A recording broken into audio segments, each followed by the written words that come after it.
Temple లోపలికి వెళ్ళేటప్పుడు మనం ఏంటంటే అండి ఇక్కడ నుంచి మనకు సెపరేట్ గా వీళ్ళే వెహికల్స్ అనేటివి ఏర్పాటు చేస్తారు. ఈ వెహికల్స్ లో మనము వెళ్ళి మళ్ళీ రిటర్న్ రావడానికి 20 రూపీస్ అనేది ఛార్జ్ చేస్తున్నారు. ఇవి మనం మాత్రమే ఓన్ వెహికల్స్ లో ఇక్కడ నుంచి లోపలికి వెళ్ళాలనుకుంటే వాళ్ళైతే పర్మిషన్ మనకి ఇవ్వట్లేదు. దానికైతే రీజన్ ఏం చెప్పారంటే ఇక్కడ లోపల ఉన్నటువంటి విఠల టెంపుల్ ఇంతకుముందు పూర్వం వచ్చేసి డైరెక్ట్ మనం గుడి వరకు వెళ్ళే వాళ్ళము. అంటే పార్కింగ్ ఏరియా అంతా కూడా గుడికి దగ్గరలోనే పెట్టేవాళ్ళు. కాకపోతే ఏంటంటే చాలా వెహికల్స్ అనేవి మనం అక్కడ లోపల ఉండడం వల్ల ఈ వెహికల్ కి సంబంధించినటువంటి వైబ్రేషన్ వల్ల గుడి దాదాపు కొంచెము అంటే షేక్ అవ్వడం కానివ్వండి, గుడిలో ఉన్నటువంటి మనకు విలువైనటువంటి ఈ ఏవైతే నిర్మాణాలు ఉన్నాయో అవి కొంతవరకు దెబ్బతినే అవకాశం ఉందనే ఉద్దేశంతో కొద్ది సంవత్సరాలుగా ఈ ఆర్కియాలజీ సంబంధించినటువంటి డిపార్ట్మెంట్ వాళ్ళు మనకైతే పార్కింగ్ ఏరియాను దూరంగా పెట్టి అక్కడి నుంచి సపరేట్ గా ఈ వెహికల్స్ ద్వారా మనల్ని లోపలికి వెళ్ళడానికి అయితే అలౌ చేయడం అనేది జరుగుతోంది.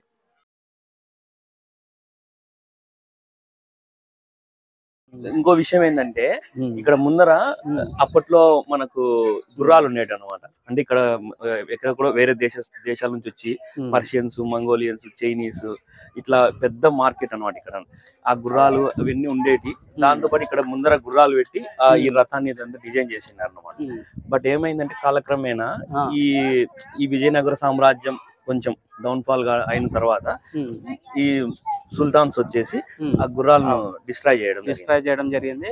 ఇంకోటి ఏంటంటే మనం ఇక్కడ చూసుకుంటే కన్నట్లయితే ఇక్కడ ఇవి మామూలుగా రథం చక్రాలు ఉన్నాయి కదా, ఒకసారి కింద చూసుకుంటే కన్నా బాగా అతుక్కపోయి ఉన్నాయి అవి. ఇంతకుముందు పూర్వం ఏమైందంటే అంటే నేను వినడం చాలా మంది ఏం చెప్పారంటే ఇక్కడ ఈ రథాలకు సంబంధించినటువంటి చక్రాలు ఇంతకు ముందు అప్పుడు పూర్వం ఉన్నటువంటి కొంతమంది ఇక్కడ టెంపుల్ కి వచ్చిన తర్వాత వాళ్ళు మామూలుగా మొక్కుబడులు ఇవన్నీ మామూలుగా చేసుకుంటారు కదా, చేసుకున్న తర్వాత వారి కోరికలు ఏవైతే ఉన్నాయో అవి తీరాలని చెప్పేసి ఈ చక్రాలను ఇట్లా రౌండ్ గా తిప్పేవాళ్ళు అన్నమాట చేతితో. ఇలా తిప్పడం చేయడం వల్ల ఏమైందంటే ఇంతకు ముందు ఉన్నటువంటి రథాలు అనేటివి చాలా వరకు అరిగిపోయాయి.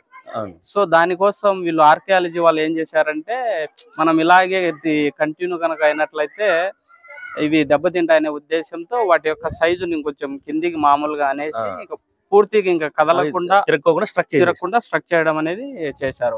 ఎక్కడో వేరే చోట ఆర్కియాలజీ డిపార్ట్మెంట్ వాళ్ళకి దొరికాయి అనమాట.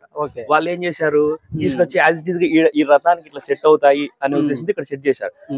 ఇవి సెట్ చేసిన తర్వాత కొంచెం ఆ లుక్ దానికి నిండుదనం వచ్చింది అనమాట. లేకపోతే కనుక ఆ గుర్రాలు డిస్ట్రాయ్ అయిన తర్వాత ఇది ఇట్లాగే ఉండేది రథము.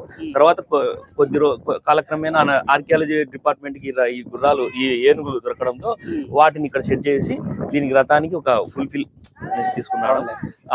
కొంచెం ఆ నిండుదనం వచ్చింది. మనకి ఇక్కడ ఉన్నటువంటి ఇంకా కొంతమంది అడిగినప్పుడు అసలు ఈ రథము ఇక్కడ ఏర్పాటు చేయడానికి గల మెయిన్ రీజన్ అసలు ఇలాంటి ఒక ఐడియా థాట్ అనేది ఎందుకు వచ్చిందంటే ఏం చెప్పారంటే శ్రీకృష్ణదేవరాయలు అంటే ఇప్పుడు ఆ కాలంలో కళింగ దానికి సామ్రాజ్యానికి సంబంధించి వేరే రాజుతో యుద్ధానికి అనేది వెళ్ళారంట. వెళ్ళినప్పుడు వాళ్ళ రాజ్యంలో ఒక చక్రం అనేది చూశారంట ఈయన శ్రీకృష్ణదేవరాయలు. సో చక్రం చూసినప్పుడు ఆయనకు బాగా నచ్చేసింది. అరే మనకు ఉన్నటువంటి ఇప్పుడు మన హంపి మన నగరంలో కూడా ఇలాంటిది ఒకటి ఏర్పాటు చేస్తే బాగుంటుందనే ఉద్దేశంతో దాన్ని బేస్ చేసుకొని దీన్ని మనకు ఉన్నటువంటి ఆ కాలంలో శిల్పులతో ఏర్పాటు చేసి దీన్ని ఇంకా కదలకుండా బాగా నీట్ గా అనేది ఒక అట్రాక్షన్ లాగా ఏర్పాటు చేయడం అనేది జరిగింది. అవును, ఆయన మొత్తం మీద ఎట్లయినా శిల్పులను ఎంకరేజ్ చేసేవాడు, కళను ఎంకరేజ్ చేసేవాడు. ఇంకొంచెం మనకు ఇంకా ముందుకు వెళ్తే ఇక్కడ ఒకసారి చూస్తే ఇక్కడ ఇవి 4 ఉన్నాయి కదా, వీటికి కూడా కొంచెము వీటి చెప్తారంటే మంటపాలు అని చెప్తారు వీటిని. ఇప్పుడు మనకు గుడికి వచ్చిన తర్వాత టెంపుల్లో వీళ్ళకి మనకు ఇక్కడ స్టార్టింగ్ ఒకసారి చూసుకుందాం. ఇలా ఇది వచ్చేసి తులసికోట. అవును, తులసికోట. ఇది తులసికోట తర్వాత వచ్చేసి ఇది ఒక మామూలుగా మనము ఇవి నైవేద్యం తయారు చేస్తాం కదా, దానికి సంబంధించి గుడికి సంబంధించిన నైవేద్యము దేవునికి ఆ మంటపము.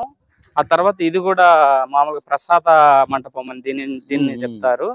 దాంతో పాటు దీనికి సంబంధించి ఈ మండపం మరి ఏమైనా మనకు ఏమైనా యాగాలు పూజలు చేసేటప్పుడు ఏమైనా ఈ మండపాన్ని అయితే మేబీ వాడి ఉండొచ్చు. ఇది కళ శిల్ప అంటే చాలా అద్భుతంగా రాతి శిల్పము బాగా చాలా. ఇక్కడ ఇంకోటి మనం గమనిస్తే ఏంటంటే ఈ లైటింగ్ ఏంటంటే మళ్ళీ ఉత్సవాలు దొరుకుతాయి అన్నమాట. ఆ ఉత్సవాలకి లైటింగ్ వేస్తారు. ఇక్కడ మనము మొత్తం చూసుకున్నట్లయితే ఒకసారి గమనిస్తే దాదాపు 60% రాయితోనే ఏర్పాటు చేశారు. 90%. ఎందుకంటే పైన ఉన్నటువంటి ఆ గోపురాలు ఏవైతే ఉన్నాయో వాటికి సంబంధించి కొంచెం కెమికల్ ఏమైనా అప్పట్లో కెమికల్స్ వాడిండొచ్చు, కానీ దాదాపు అయితే 60 to 70% చూడడానికి అన్ని కూడా రాళ్లతో ఏర్పాటు చేసినటువంటి places. My name is Hina. Yeah. From Japan.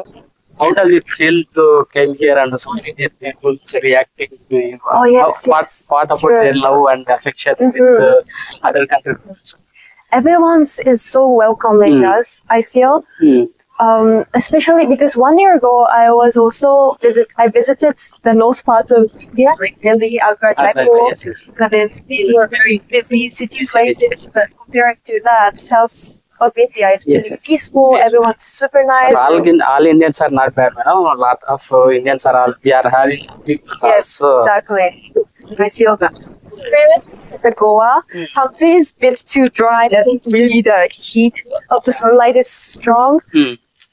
So I need to adjust myself, like physically, into this summer very desert climate. But other than that, like the stone. When you look around the scenery, everything is like made out of stones, and this used to be the very, very powerful country, the center of the country. So that meaning can imagine the history. Yes. Let's say 400 years ago, 600 years ago. Yeah.